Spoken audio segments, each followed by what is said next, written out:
The Bible Study Podcast, episode 696. Today, the Bible Study Podcast concludes the study of the book of Genesis.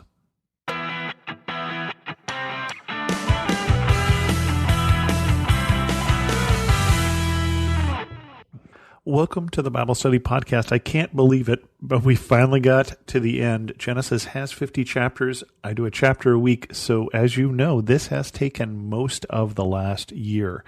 And so we're wrapping this up, and we'll wrap it up with Genesis 50, and then we'll talk about what happens next.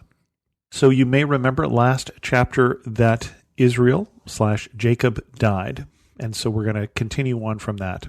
Genesis 50. Joseph threw himself on his father and wept over him and kissed him. Then Joseph directed the physicians in his service to embalm his father Israel. So the physicians embalmed him, taking a full 40 days, for that was the time required for embalming. And then the Egyptians mourned for him 70 days. When the days of mourning had passed, Joseph said to Pharaoh's court, "If I have found favor in your eyes, speak to Pharaoh for me. Tell him, my father made me swear an oath and said, I am about to die. Bury me in the tomb I dug for myself in the land of Canaan. Now let me go and bury my father, then I will return." Pharaoh said, "Go up and bury your father as he made you swear to do." So Joseph went up to bury his father. All Pharaoh's officials accompanied him, the dignitaries of his court and all the dignitaries of Egypt, besides all the members of Joseph's household and his brothers and those belonging to his father's household. Only their children and their flocks and herds were left in Goshen. Chariots and horsemen also went up with him. It was a very large company. When they reached the threshing floor of Atad near the Jordan, they lamented loudly and bitterly. And there Joseph observed a 7-day period of mourning for his father. When the Canaanites who lived there saw the mourning at the threshing floor of Atad, they said, "The Egyptians are holding a solemn ceremony of mourning." That is why the place near the Jordan is called Abel Mizraim. So Jacob's sons did as he commanded them. They carried him to the land of Canaan and buried him in the cave in the field of Machpelah near Mamre, which Abraham had bought along with the field as a burial place from Ephron the Hittite. After burying his father, Joseph returned to Egypt, together with his brothers and all the others who had gone with him to bury his father. Joseph reassures his brothers. When Joseph's brothers saw that their father was dead, they said, "What if Joseph holds a grudge against us and pays us back for all the wrongs we did to him?"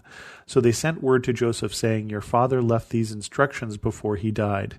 This is what you are to say to Joseph. I ask you to forgive your brothers the sins and the wrongs they committed in treating you so badly. Now please forgive the sins of the servants of the God of your father." When their message came to him, Joseph wept. His brothers then came and threw themselves down before him. "We are your slaves," they said. But Joseph said to them, "Don't be afraid. Am I in the place of God? You intended to harm me, but God intended it for good, to accomplish what is now being done, the saving of many lives. So then don't be afraid. I will provide for you and your children." And he reassured them and spoke kindly to them. The death of Joseph. Joseph stayed in Egypt along with his father's family. He lived 110 years and saw the third generation of Ephraim's children. All the children of Machir, son of Manasseh, were placed at birth on Joseph's knees. Then Joseph said to his brothers, "I am about to die, but God will surely come to your aid and take you up out of this land to the land he promised an oath to Abraham, Isaac, and Jacob." And Joseph made the Israelites swear an oath and said, "God will surely come to your aid, and then you must carry my bones up from this place." So Joseph died at the age of 110, and after they embalmed him, he was placed in a coffin in Egypt. And the one word there in terms of what it means, they called the place Abel Mizraim, which means mourning of the Egyptians. And so that was the place where they saw these groups of Egyptians mourning. So we've wrapped up this story, and we wrap it up with this chapter here where Israel has died, And Joseph and his other brothers are mourning him, and they're going to do what Israel said. They're going to take him back and bury him where Abraham is buried and Isaac is buried and where Leah is buried. And so they go back and they take his body back into Canaan, and it's this huge procession. It's amazing not that the brothers go or that Joseph goes, but it says that Pharaoh's court goes, that people, the dignitaries of the court and the dignitaries of Egypt are accompanying this Israel, this Jacob, back to his tomb. And it's really quite stunning if you think about the arc of Jacob's life. Jacob, who becomes Israel, which is sort of one of those major things that happens. But if you think of him, that he's born in this tent with his brother and his mother and his father, and the father likes the brother better, and the mother likes him better, and there's this rivalry between them where he eventually steals the birthright and flees for his life with the staff in his hand. And now, at the end of his life, not only does he have 12 sons and some daughters, but he also is being mourned by the people who are the dignitaries in Egypt. His life has made an impact largely through his son Joseph, obviously, but this is quite an arc that has happened here, and this arc in this whole book here, which focuses predominantly on these 4 generations of people, Abraham, Isaac, Jacob, and then Joseph and his brothers. You may remember that before we got to the patriarchs, we had the stories of creation, we had the lineage, we had Noah and the flood, we had Tower of Babel, we had a lot of other things in here, but we've predominantly been focusing on these 4 generations. And what can we conclude from this? There's, I think, 2 major themes that we can pull out so far from spending nearly a year with the patriarchs and with these early stories, with the beginnings, with Genesis. One is that God is at work. And we see that here in this section, in this chapter, when his brothers, now that dad has died, thinking, oh my gosh, Joseph, we did all those terrible things to Joseph. We sold him into slavery and nearly killed him. We were planning on killing him until, slavery seemed like a better idea because we could make some money on it. What is he going to do to us now that dad is not around? And so they say, well, dad told you to forgive us. Now, it doesn't say that dad did tell them to forgive him, but Joseph said, don't worry about it. What you intended for evil, God intended for good. God was working through Joseph. God was working in what they were doing, and God was working through the dreams that he gave Joseph. And we can see that if we trace back through this 4 generations. We've only done 4 generations here. That's taken us more than half a year. That God is at work. So that's the one theme. And the other theme I think that we have to say is that he's at work in people who are not necessarily perfect people.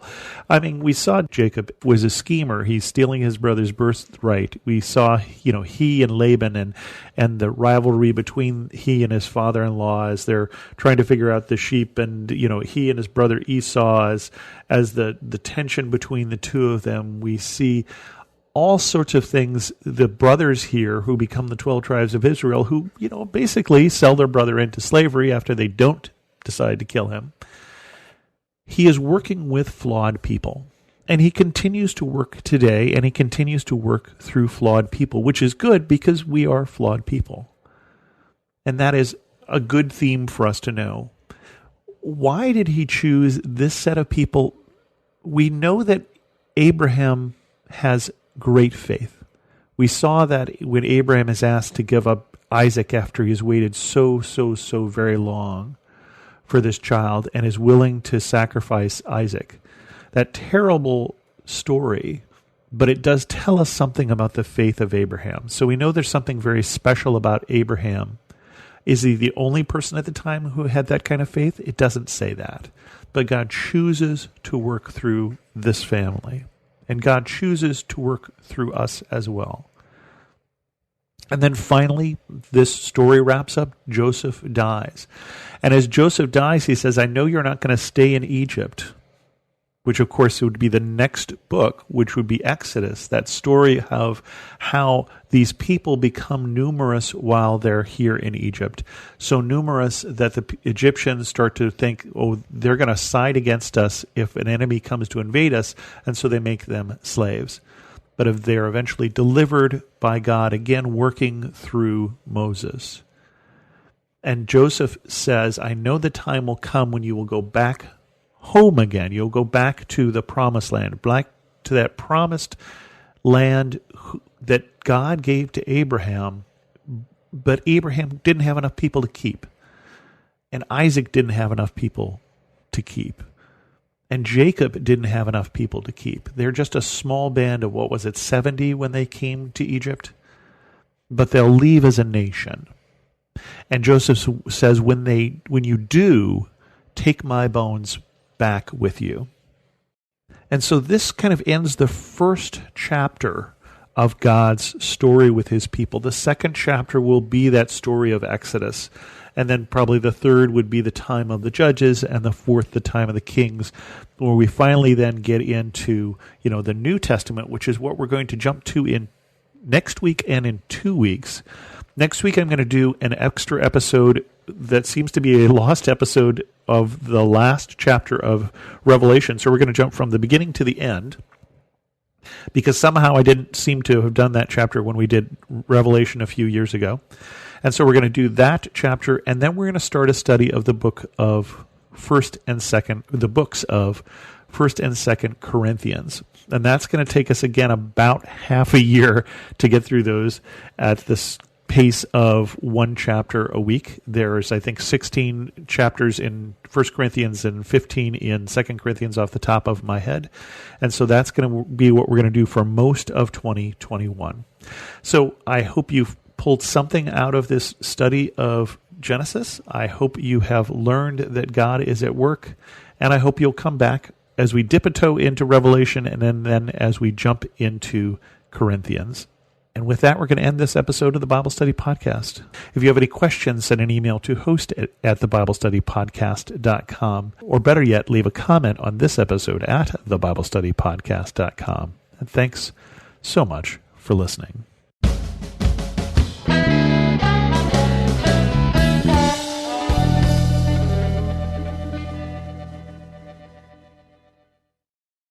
Hey friends, Nicole Eunice here from the How to Study the Bible podcast. I want to invite you to experience a fresh look at the story of Joseph and what it means for you today. Life can totally throw us for a loop, whether it's your family or your marriage, work, church, or something else entirely. Maybe you have found yourself in a season that you never would have expected and that you certainly wouldn't have signed up for. In this 6-week Bible study together, we're going to talk about the biblical story of Joseph, a man who lived an unexpected life and trusted God through it all. We'll talk about the blessings he experienced, the promises God keeps, the way that tests of our character can actually refine our faith. We'll talk about patience. We'll talk about loss, absolutely talk about redemption. So come join us for the 6-week series over on the How to Study the Bible podcast. Can't wait to dive in with you.